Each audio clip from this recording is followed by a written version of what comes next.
Assalamualaikum warahmatullahi wabarakatuh.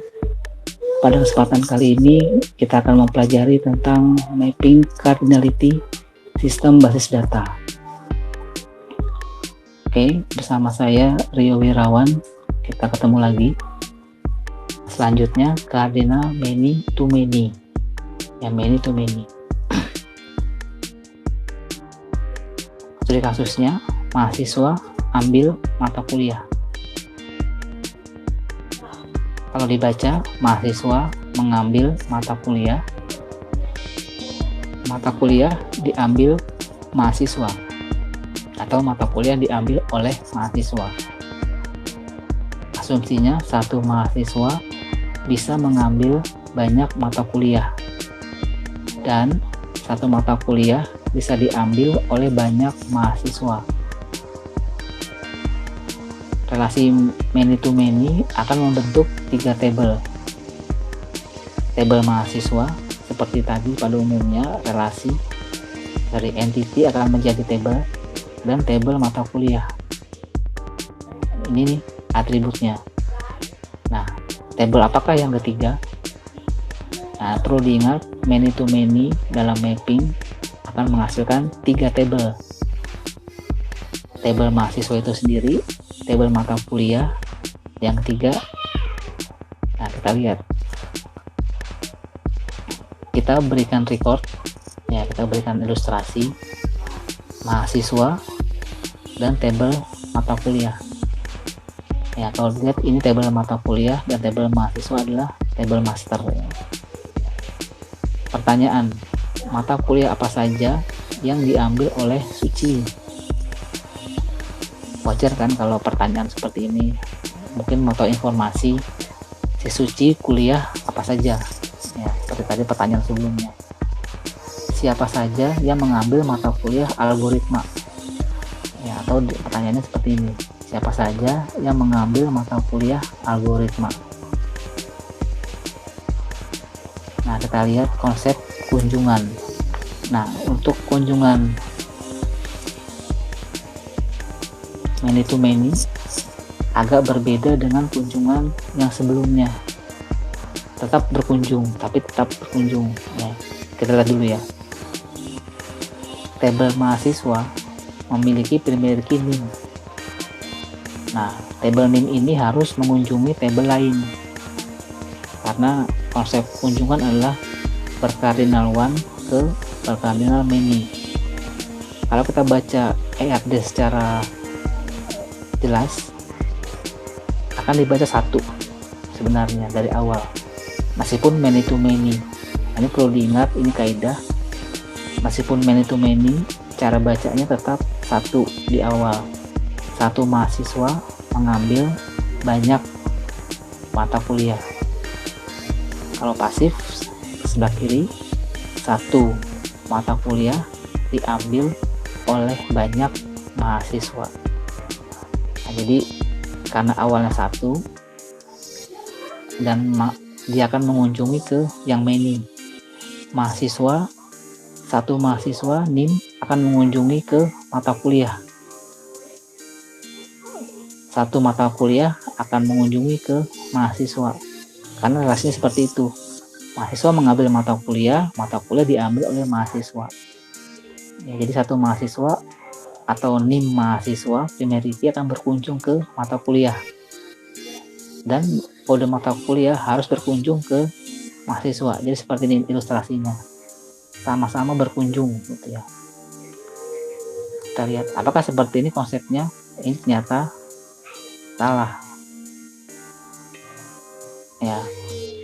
Kunjungan tetap seperti ini, tapi nah, kita lihat dulu nih sebelumnya, apa yang akan dilakukan jika Anda akan berkunjung ke rumah teman, tapi teman Anda akan berkunjung ke rumah Anda ya. Jadi saling berkunjung. Nah, mungkin tidak ketemu ya kalau berpapasan. Kalau tidak ya, asumsi terbesar adalah tidak ketemu. Supaya ketemu, Anda janjian di tempat lain. Nah, mungkin favorit di mall atau taman. Nah, dengan konsep ini bertemu di tempat ketiga itulah akan menjadi tabel ketiganya relasi many to many. Ya, kita lihat ini ya. Field name pada tabel dosen, field name pada tabel mahasiswa akan mengunjungi tabel ketiga. Kode mata kuliah pada tabel mata kuliah akan mengunjungi tabel ketiga. Jadi primary key para tabel akan mengunjungi di tabel lain, yaitu di sini ke tabel ketiga. Nah, konsep aslinya mahasiswa NIM di sini, mata kuliah, kode mata kuliah di sini. Kemudian dijadikan satu tabel.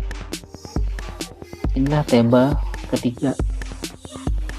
Nah, kalau dilihat siapakah yang mengambil mata kuliah algoritma? Ya, algoritma 1. MK01 kode mata kuliahnya. Kita lihat MK01 milik si A1111, yaitu Ani. Kemudian ada lagi A1122 milik si Budi. Ada lagi B1133 milik si Suci. Jadi Ani, Budi, Suci mengambil mata kuliah algoritma. Kemudian Ani mengambil mata kuliah apa? Ya, coba kita pertanyaannya. Suci ya. Suci mengambil mata kuliah apa? Suci B1133. Kita lihat B1133 MK01. Ya. Algoritma. Suci mengambil mata kuliah algoritma. Nah, ini asumsinya rekodnya hanya segini atau hanya sebesar ini. Kalau diteruskan rekodnya, ya, akan terlihat yang Anda lihat saat Anda mengambil mata kuliah, yaitu tabel atau pada KRS. Akan terlihat Anda mengambil mata kuliah apa saja. Ya, sama saya dengan Suci tadi, sama dengan Suci mengambil mata kuliah apa saja, berapa SKS-nya, ya, seperti itu. Nah, tabel ketiga ini akan dilakukan penyesuaian sesuai dengan kebutuhan. Penyesuaian ini maksudnya akan diberikan tambahan field untuk lebih memudahkan atau menghandalkan tabel dengan suatu keperluan yang diperlukan oleh fakultas. Kasusnya ini enterprise fakultas. Nah, penyesuaian ini yang pertama diberikan primary key. Tadi hanya ada 2 field, yaitu foreign key NIM dan foreign key mata kuliah. Diberikan primary key karena kaidahnya setiap tabel diharuskan memiliki primary key meski hanya auto increment. Nah, di sini Anda baru tahu fungsi dari auto increment atau kaidah dari auto increment. Setiap tabel harus punya primary key. Nah, kita tambahkan primary key, ya sebut saja kode nilai, bernilai 1 sampai sekian, auto increment. Kemudian penyesuaian kedua tergantung dari fakultas atau kebutuhan, diberikan atribut nilai. Kalau ini akan menampung tabel nilai atau akan menampung nilai. Diberikan tanggal jika untuk mencatat atau hanya mencatat kapan mahasiswa tersebut mengambil mata kuliah. Jadi ini nilai diasumsikan ditambahkan tabel nilai. Nah, jika ada kode nilai NIM, kode mata kuliah dan nilainya, maka tabelnya akan diberi nama nilai atau tabel nilai, ya, karena atributnya mempunyai sifat nilai mahasiswa terhadap mata kuliah.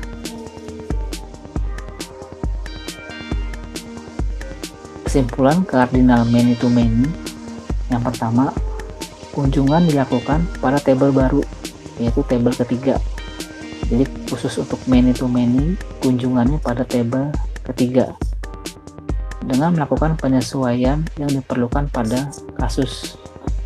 Tadi ditambahkan nilai dan auto increment. Tabel yang dihasilkan pada proses mapping adalah 3 tabel. Nah, perlu diingat dan dicatat, many to many pasti menjadi 3 tabel. Jadi kalau Anda sedang membuat ERD ternyata itu many to many, seharusnya ada atribut seharusnya ada entitas ketiga, yaitu atau tabel ketiga. Nah, ini tabel-tabelnya: mahasiswa, mata kuliah, nilai. Tabel mahasiswa 1, mata kuliah 2, tabel nilai 3. Inilah cardinal many to many, menghasilkan 3 tabel. Nah, apa yang dipelajari dalam proses mapping kali ini? Mapping kunjungan primary key pada tabel berkardinal 1 ke tabel berkardinal many. Jadi konsep mapping, kalau Anda masih bingung, Anda berikan recordnya, kemudian akan dilakukan kunjungan. Nanti akan menjadi kunci tamu.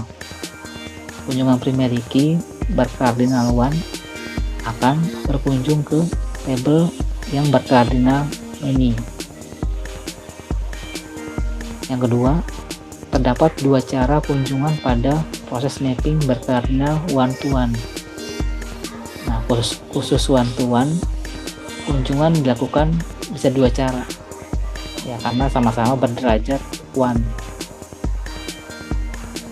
Nah, kemudian untuk kunjungan berkardinal many to many akan dilakukan pada tabel ketiga. Nah, jadi lawan dari one to one. Jadi one to one semuanya jadi one to one salah satu berkunjung ke rumah atau ke entitas lain. Kalau many to many, semua primary key harus berkunjung, ya.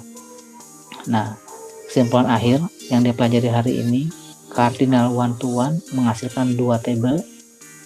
Cardinal one to many ini bisa atau many to one akan menghasilkan 2 tabel. Cardinal many to many menghasilkan 3 tabel. Ini kesimpulan pembelajaran mapping cardinality. Jadi database yang sudah Anda buat ERD, Anda periksa lagi dengan mapping, dan ada mapping juga supaya transformasi dari ERD menjadi tabel. Kenapa perlu transformasi? Karena ERD hanya sebatas konsep yang kita pelajari dan kita desain diagramnya. Mapping berarti kita akan membuat database, membuat tabel fisik ke dalam komputer berdasarkan diagram tersebut.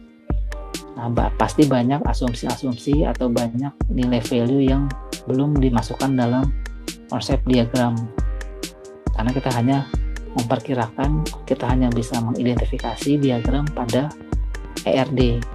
Selanjutnya kita akan berikan record dan kita mapping dalam database, dalam MySQL mungkin. Jadinya perlu mapping. Di sini akan terlihat konsepnya. One to one akan menghasilkan 2 tabel, one to many menghasilkan 2 tabel, atau many to one juga menghasilkan 2 tabel, many to many menghasilkan 3 tabel. Oke, demikian. Terima kasih atas perhatiannya. Jika ada pertanyaan atau Anda menginginkan saya memberikan materi lain atau materi seputar apa yang Anda inginkan, Anda bisa komen di bawah, ya. Oke, terima kasih atas perhatiannya. Assalamualaikum warahmatullahi wabarakatuh.